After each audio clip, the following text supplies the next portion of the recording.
Assalamualaikum warahmatullahi wabarakatuh. Yang terhormat dosen pengampu mata kuliah rancangan proyek agroindustri Ibu Teni Sylvia STP MSc, Ibu Wilda Harlia Devita STP MSI, dan Ibu Radia Yagautami STP MTP. Di sini kami dari kelompok 5 RB ingin mempresentasikan mengenai minuman bubuk buah mengkudu yaitu kuduku, hasil rancangan proyek kami.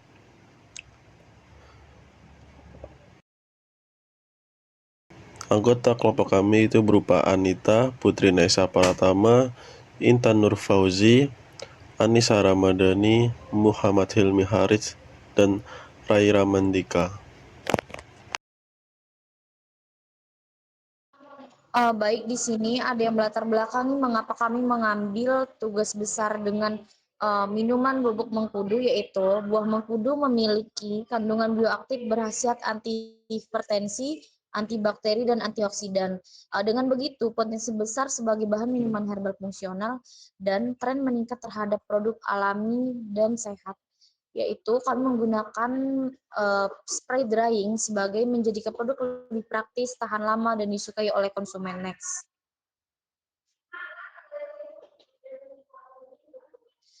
Di sini ada ruang lingkup dari beberapa pembatasan masalah dan aspek yang dikaji, yaitu produk minuman energi dalam bentuk bubuk instan berbahan dasar buah mengkudu, lalu minuman fungsional alami, serta produk dalam bentuk bubuk. Lalu ada aspek yang dikaji, yaitu aspek bahan baku, aspek formulasi, aspek proses produksi, aspek mutu produk, aspek pasar, dan aspek ekonomi. Next.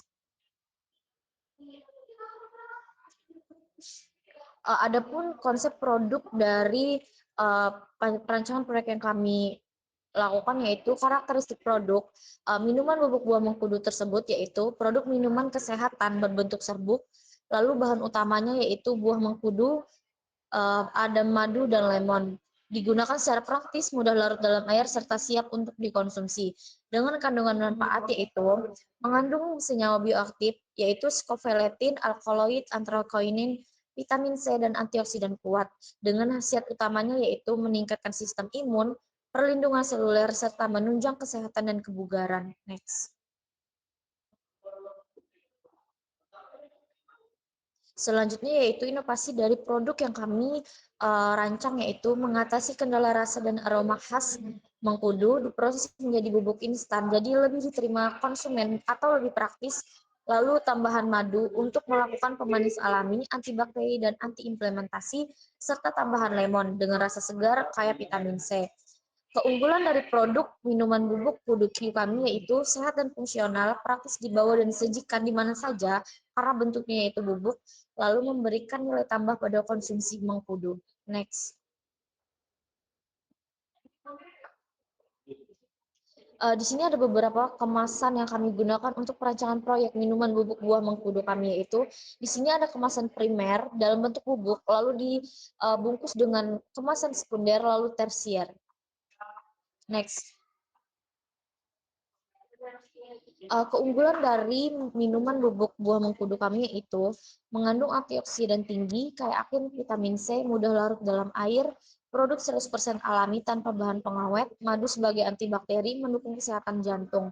Lalu kelemahannya yaitu ketersediaan bahan baku mengkudu segar bisa berpengaruh oleh musim panen, penyimpanan produk bubuk membutuhkan tempat kering, serta proses pengolahan harus menjaga kestabilan senyawa bioaktif. Next.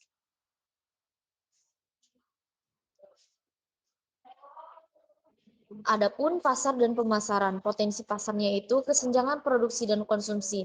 Jadi di Indonesia, industri minuman sehat berkembang pesat. Kesenjangan antara produksi dan konsumsi dapat timbul akibat berbagai faktor. Maka salah satunya peningkatan permintaan yang cepat seiring dengan meningkatnya kesadaran masyarakat yang hidup sehat dan tinggi.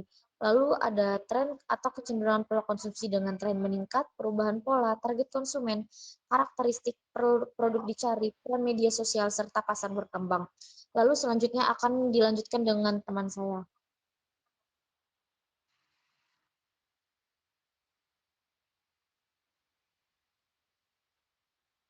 Selanjutnya itu adalah program pemasaran. Yang pertama itu ada produk, a price, a place, and people, dan ada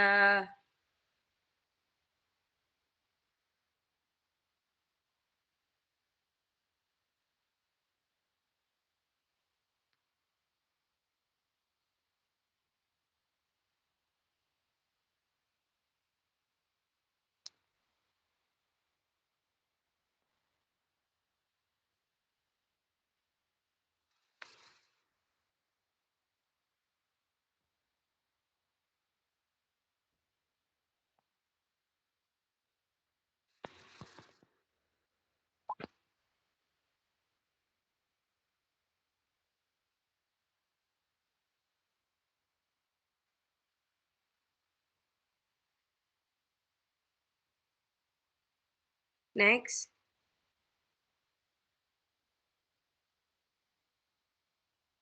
Yang selanjutnya itu ada segmentasi. Yang pertama itu ada perilaku. Pelanggan dikategorikan ke dalam kelompok berdasarkan segmentasi perilaku menurut penggunaan atau loyalitas, sikap, dan reaksi mereka terhadap produk minuman sehat Kuduku. Yang kedua itu ada geografis, yaitu pelanggan dikategorikan ke dalam kelompok berdasarkan segmentasi perilaku menurut penggunaan, sikap, dan reaksi mereka terhadap produk minuman sehat Kuduku. Yang ketiga itu ada demografis, kami menargetkan konsumen kalangan mahasiswa, pekerja aktif, remaja, atlet. Konsumsi yaitu usia 16 sampai 45 tahun. Yang keempat itu ada psikografis, yaitu kuduku minuman sehat dari mengkudu dapat dikonsumsi oleh laki-laki maupun perempuan sesuai dengan kebutuhan dan manfaatnya. Next. Strategi pemasaran kita ya. Yang pertama itu ada targeting. Di penduduk Lampung itu ada 9.522.91 jiwa dan penduduk Lampung usia 16 sampai 45 tahun itu ada 1.427,27 jiwa. Sedangkan jumlah konsumsi minuman serbuk itu ada 13,89%. Sehingga positioning PT kita itu ada niche 10%. Untuk rumus targeting sendiri adalah jumlah usia dikali jumlah konsumsi makanan dikali positioning, yaitu ada 19,82 jiwa.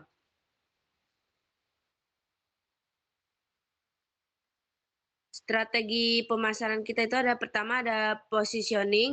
Positioning produk difokuskan sebagai natural energy booster yang menghadirkan keunggulan alami dari buah mengkudu dalam bentuk bubuk instan. Bubuk minuman sehat kuduku dari mengkudu ini memiliki karakteristik yang instan dan mudah untuk dikonsumsi. Next. Yang selanjutnya itu ada aspek teknis teknologis, perencanaan kapasitas produksi. Yang pertama itu ada target pasar.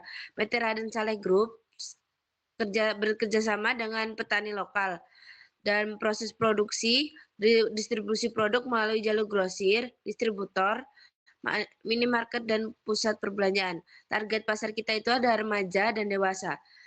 Kecukupan SDA, SDM, pendukung dan finansial yaitu ada sumber daya alam, sumber daya manusia dan sumber daya pendukung. Next. Untuk bahan baku yang kita butuhkan itu ada buah mengkudu yang nantinya akan ditimbang dan disortasi.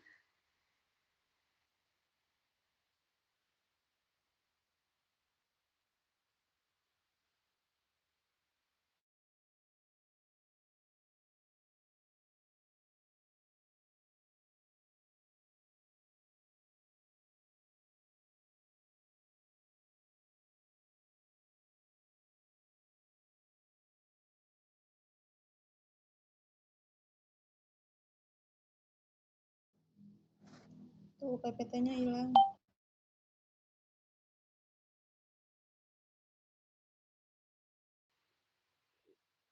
Yang selanjutnya itu ada proses produksinya yaitu buah mengkudu yang nantinya akan ditimbang dan disortasi menggunakan air bersih dan buangannya itu ada air kotor. Selanjutnya ada pencucian, penghalusan, ekstraksi yang outputnya itu adalah ampas mengkudu sendiri. Dan proses selanjutnya itu ada pencampuran dengan input penambahan madu dan lemon. Selanjutnya itu akan di spray drying menggunakan suhu 150 sampai 180 derajat Celcius dengan waktu 30 menit. Yang selanjutnya itu ada pengemasan sehingga akan menjadi output akhir minuman serbuk mengkudu.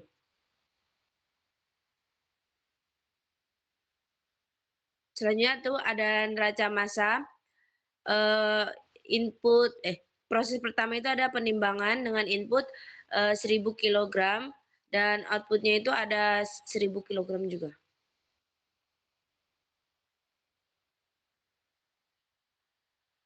Proses yang selanjutnya itu ada sortasi. Buah mengkudu 1000% akan disortasi dengan output itu 998 kg, dengan buah mengkudu rusak itu ada 0,2%. Selanjutnya di pencucian, buah mengkudu layak dengan output dengan input 998 kg menghasilkan buah mengkudu basahnya 1596 kg dengan kotorannya 2 kg dan air kotornya 928,04 kg. Next.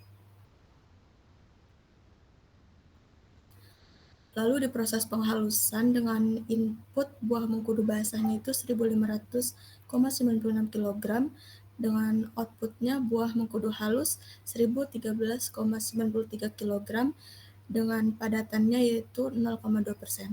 Lalu ke proses ekstraksi dengan input buah mengkudu halus 1013,93 kg dan outputnya itu filtrat mengkudu sekitar 912,54 kg dengan ampas 10%. Next. Selanjutnya ada proses pencampuran. Di sini dengan input filtrat 912,54 kg yang menghasilkan output formulasi minuman 1030,14 kg dengan residu cairnya 0,1%. Yang terakhir ada spray drying dengan input formulasi minuman 1030,14 kg dengan output mengkudu bubuknya 1029,11 kg. Jadi 1030,14 kg itu akan dikemas menjadi 257,278 saset atau 4 gram per sasetnya. Setiap 12 saset dimasukkan dalam satu kotak yang berisi 21.400 per kotak. Lalu dikemas lagi dengan 6 kotak per kardusnya menghasilkan sekitar 3.573 kardus setiap distribusi. Next. Lalu di sini ada mesin dan alat yang kami gunakan dalam proses produksi. Yang pertama ada timbangan yang jumlahnya 1 dengan kapasitas 600 kg, lalu ada jembatan timbang jumlahnya 1 dengan dimensi 3 x 18 meter. Lalu ada pencuci buahnya dengan kapasitas 500 sampai 2000 kg. Lalu ada mesin pengemas dengan kapasitas 40 pieces per menit. Next. Lalu ada forklift dengan kapasitas 3,5 sampai 5 ton. Lalu ada mesin ekstraksi di sini menggunakan 1 dengan kapasitas 1000 liter per jam.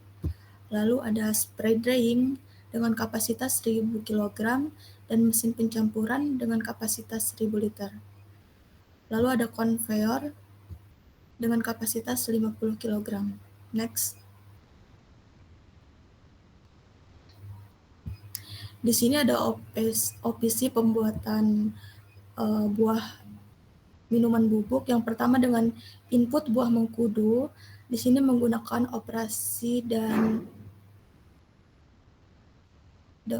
dengan waktu 15 menit, lalu ada sortas dengan penimbangan, lalu ada sortasis dengan waktu 100 menit, ada input air pada pencucian menggunakan waktu 30 menit, lalu ada penghalusan selama 45 menit, dalam ekstraksi menggunakan waktu 5 menit, pencampuran waktunya 15 menit, spray drying selama 15 menit, lalu dikemas menggunakan mesin pengemasan.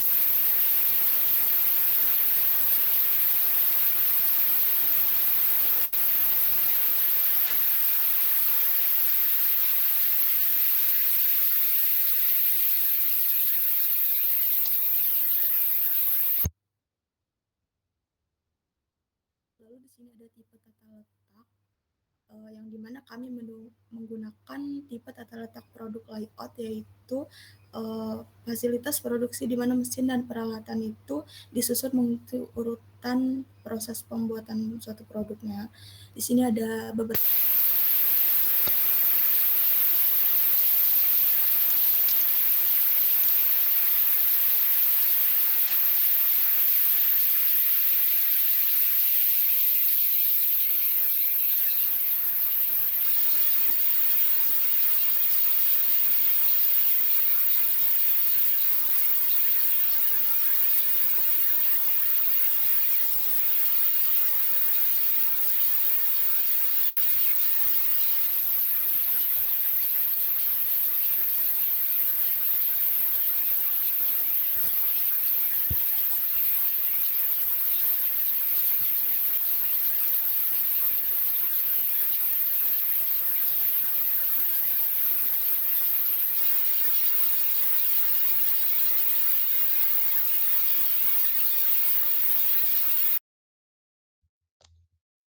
Oke, di sini ada analisis keterkaitan antara aktivitasnya atau ARC.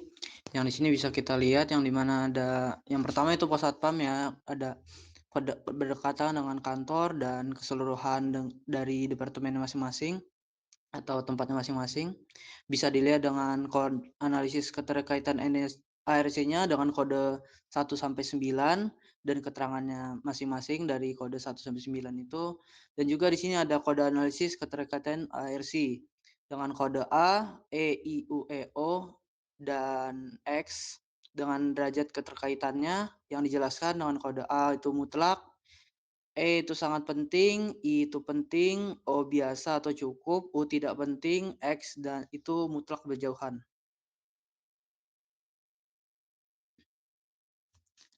Di sini ada selanjutnya itu ada penentuan kebutuhan luas ruang, yang dimana itu dari fasilitas, ukuran, luas, allowance, kelonggaran, mesin aktual, luas total, dengan P kali L, itu bisa dilihat di sini dengan totalnya itu sendiri, luas total sebanyak 26,538. Next. Untuk penentuan kebutuhan luas ruangnya di sini ada fasilitas pos satpam, kantor, musola, receiving, storage, warehouse, shipping, workshop, kantin, dan IPAL dengan dimensi dan luasnya masing-masing. Untuk penentuan lokasi industrinya di sini kami bisa dilihat untuk faktor bobot, lokasi 1, lokasi 2, lokasi 3 kami ngelihat dari faktor lahan dengan masing-masing lokasi. Itu lokasi 1 contohnya bobotnya itu 20% dengan nilai lokasi 1 itu tuh 100 dengan B kali N-nya 20, nilai lokasi 2-nya juga nilai 100, B kali N 20, lokasi 3 95, B kali N 6. Dengan keseluruhan total dari faktor tersebut itu lokasi 1 mendapatkan 95, lokasi 2 90,25, lokasi 3 93,75.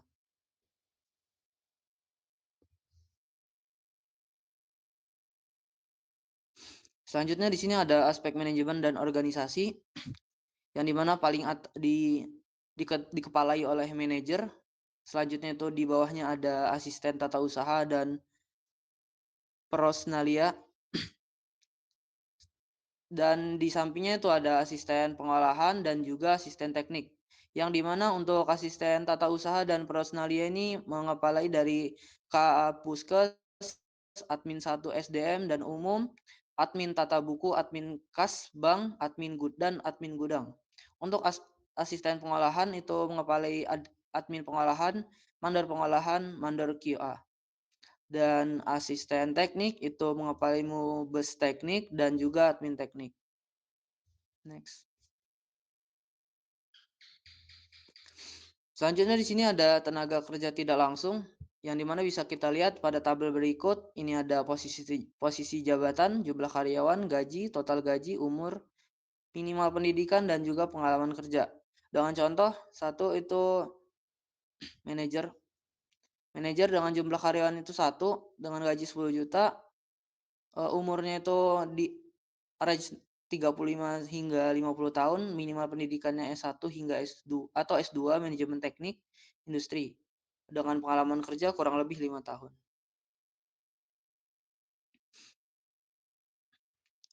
Dan di sini ada tenaga kerja langsung dengan kriteria sama seperti tadi, itu ada posisi jabatan, jumlah karyawan, gaji, total gaji, umur, minimal pendidikan, dan juga pengalaman kerja.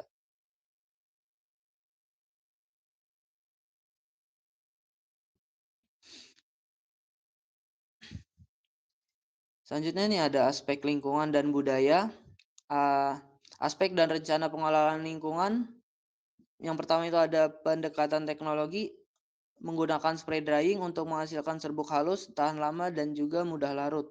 Menjaga mutu, stabilitas dan kandungan bioaktif buah mengkudu. Mendukung efisiensi energi dan proses produksi berkelanjutan.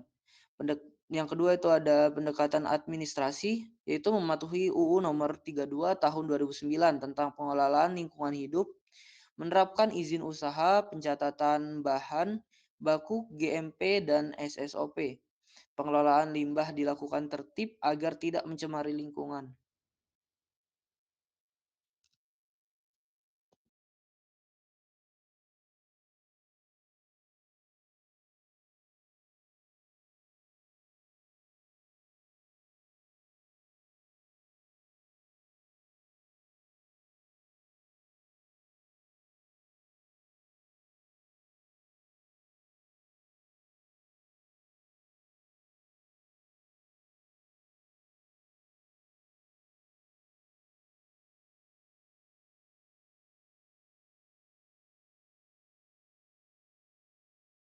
Ini ada pendekatan ekonomis, menerapkan ekonomi hijau dan sirkular, yaitu atau zero waste industry, menggunakan bahan baku dari petani lokal organik. Ampas mengkudu diolah jadi pupuk organik atau pakan ternak, meningkatkan efisiensi dan nilai ekonomi masyarakat. Yang kedua itu ada yang keempat itu ada pendekatan sosial budaya, yaitu melibatkan masyarakat lokal dalam pengumpulan bahan baku dan pelatihan limbah organik, mengedukasi masyarakat tentang kebersihan dan nilai ekonomi limbah, mengangkat kearifan lokal dan perilaku berkelanjutan.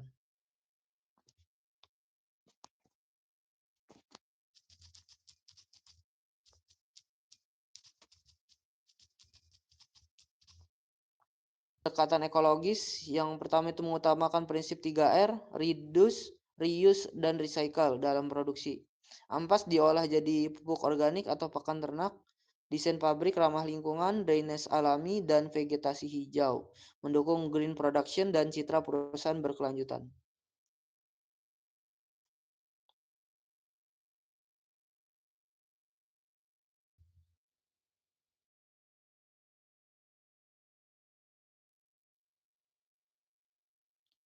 Selanjutnya ini ada aspek lingkungan, sumber pencemaran lingkungan yang ada dua. Yang pertama itu limbah cair dan juga limbah padat. Yang untuk limbah cair sendiri itu jenis utama dalam proses produksi.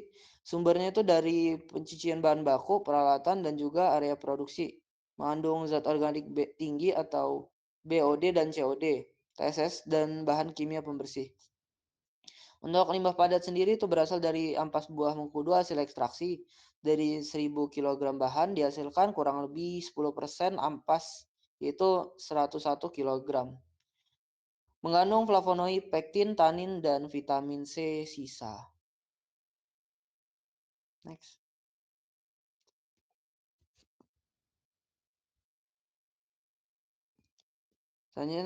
Selanjutnya ada limbah B3, 9 berbahaya dan limbah B3 bahan berbahaya dan beracun. Dihasilkan dari proses pembersihan, sanitasi, dan perawatan mesin. Sumber utamanya itu larutan klorin 50 hingga 100 ppm dari pencucian buah, pelumas dan oli bekas dari mesin ekstraksi, pengering dan pengemasan, mengandung bahan kimia aktif beresiko bagi lingkungan, perlu pengelolaan khusus dan penyimpanan terpisah sesuai aturan B3. Kebisingan berasal dari mesin ekstraksi, blower, conveyor, pengering, dan juga pengemasan. Daya motornya itu kurang lebih 0,55 kW, menghasilkan suara bising dan getaran kontinu. Dampaknya menurunkan kenyamanan dan konsentrasi pekerja. Pengendaliannya peredam suara, jadwal kerja bergilir, dan APD pendengaran. Selanjutnya itu ada aspek lingkungan dan budaya di bagian pengolahan lingkungan. Yang pertama itu ada penanganan produk samping. Adapun terapan ekonomi sirkular dan produksi bersih. Dari 1000 kilo mengkudu menghasilkan 912,54 kg filtrat dan kurang lebih 101 kg ampas, sama dengan sekitar 10%. Kemudian ampas itu dikeringkan selama 60 derajat Celcius kurang lebih 8 jam sehingga menghasilkan kadar air kurang dari 15%. Kemudian pemanfaatan itu menjadi pupuk organik, kemudian pakan ternak biochar untuk perbaikan tanah dan meningkatkan karbon. mengurangi limbah hingga 85% sehingga tingkatan efisien dan manfaat ekonomi. Selanjutnya itu ada penanganan limbah. Pertama itu ada pengumpulan limbah. Limbah itu dikumpulkan di wadah tertutup dan area khusus. Cegah bau dan pencemaran lingkungan. Pisahkan sampah organik, ampas, dan organik plastik atau sisa bahan. Kemudian dilakukan setiap akhir produksi untuk menjaga kebersihan. Kemudian pengeringan awal. Yang pertama itu menggunakan dryer ataupun oven menggunakan suhu 60-70 derajat Celcius, kemudian dikeringkan hingga kadar air turun menjadi 15%, mencegah mikroba membusuk dan bau, kemudian memperpanjang masa simpan dari bahan tersebut, kemudian yang terakhir ada mempermudah proses fermentasi untuk tahap yang selanjutnya. Kemudian ada fermentasi atau composting. Yang pertama menggunakan EM4 atau Trichoderma sp sebagai bioaktivator, kemudian fermentasi dilakukan selama 14 hingga 21 hari dalam kondisi yang lembab. Menghasilkan kompos yang matang berwarna coklat hingga kehitaman, kemudian beraroma tanah, sehingga menghasilkan pupuk organik siap digunakan. Pengayakan dan penyimpanan. Kompos yang sudah dihasilkan kemudian diayak untuk memisahkan bagian yang belum terurai, kemudian disimpan dalam karung atau wadah yang tertutup di ruang yang kering dan berventilasi. Dan yang terakhir untuk mencegah pertumbuhan mikroba dan menjaga kualitas serta nutrisi dari pupuk tersebut. Kemudian untuk pemanfaatan pupuknya itu digunakan sebagai pupuk organik di lahan sekitar pabrik, kemudian disalurkan ke mitra petani untuk mendukung pertanian lokal, mengandung NPK yang memperbaiki struktur tanah dan produktivitas dari tanaman. Bentuk kontribusi dari Kuduku sendiri terhadap pertanian yang berkelanjutan. Alternatif lainnya diolah sebagai pakan ternak, kemudian dicampurkan dengan dedak atau molase, kemudian kaya serat dan nutrisi, jadi pakan yang alternatif, ramah lingkungan dan ekonomis. Alternatif lain maksudnya diubah menjadi biochar untuk memperbaiki tanah. Biochar itu membantu penyerapan karbon dan mengurangi emisi dari gas rumah kaca. Kemudian masuk ke aspek legal dan yuridis, di mana ada badan usaha, identitas, dan bentuk usaha. Nama perusahaan sendiri itu ada PT Raden Saleh Group, bentuk hukumnya ada perseroan terbatas atau PT, bidang usaha sendiri produksi minuman sehat bubuk berbahan baku buah dari mengkudu berdasarkan Undang-Undang Nomor 40 Tahun 2007 tentang perseroan terbatas, memiliki kekayaan terpisah dari pemegang saham. Tanggung jawab terbatas pada modal yang disetor. Kemudian legal dan dokumen hukum itu ada akta pendirian oleh notaris, disahkan oleh Kementerian Hukum dan HAM, memiliki dokumen legal seperti NPWP, NIB, SIUP, TDP, dan izin lokal serta IMB. Kemudian masuk ke aspek legal dan yuridis, di mana struktur organisasi ini mengikuti RUPS, Rapat Umum Pemegang Saham, kemudian pengambil keputusan tertinggi, direksi pengolah operasional perusahaan, kemudian ada Dewan Komisaris atau pengawas dan pemberi nasihat. Kemudian aspek ketenaga kerjaan itu mengacu pada Undang-Undang Nomor 13 Tahun 2003 tentang ketenaga kerjaan, kemudian memiliki peraturan perusahaan atau PP, karyawan terdaftar pada BPJS Ketenagakerjaan dan BPJS Kesehatan. Kemudian untuk keamanan produk dan legal produksi, perusahaan ini mematuhi regulasi BPOM, melakukan uji keamanan produk secara berkala, menerapkan sistem quality control, mendaftarkan merek dagang dan hak cipta kemasan. Kemudian aspek lingkungan sendiri mematuhi Undang-Undang Nomor 32 Tahun 2009 tentang perlindungan dan pengelolaan lingkungan hidup. Kemudian memiliki dokumen AMDAL atau UKL atau UPL, mengolah limbah sesuai dengan standar lingkungan seperti yang saya jelaskan tadi. Selanjutnya itu ada ketepatan dan keberlanjutan, melakukan pembaruan izin dan sertifikasi secara berkala, memantau perkembangan regulasi industri, kemudian komitmen pada kualitas, keamanan, dan kepuasan konsumen. Untuk perizinan sendiri disahkan oleh Kementerian Hukum dan HAM, memiliki wajib memiliki TDP, NPWP, SI, UP, dan sertifikasi asosiasi. Kemudian yang ketiga ada izin mendirikan bangunan atau IMB. Kemudian yang keempat ada SITU, surat izin tempat usaha yang berlaku selama 5 tahun dan wajib diperbarui.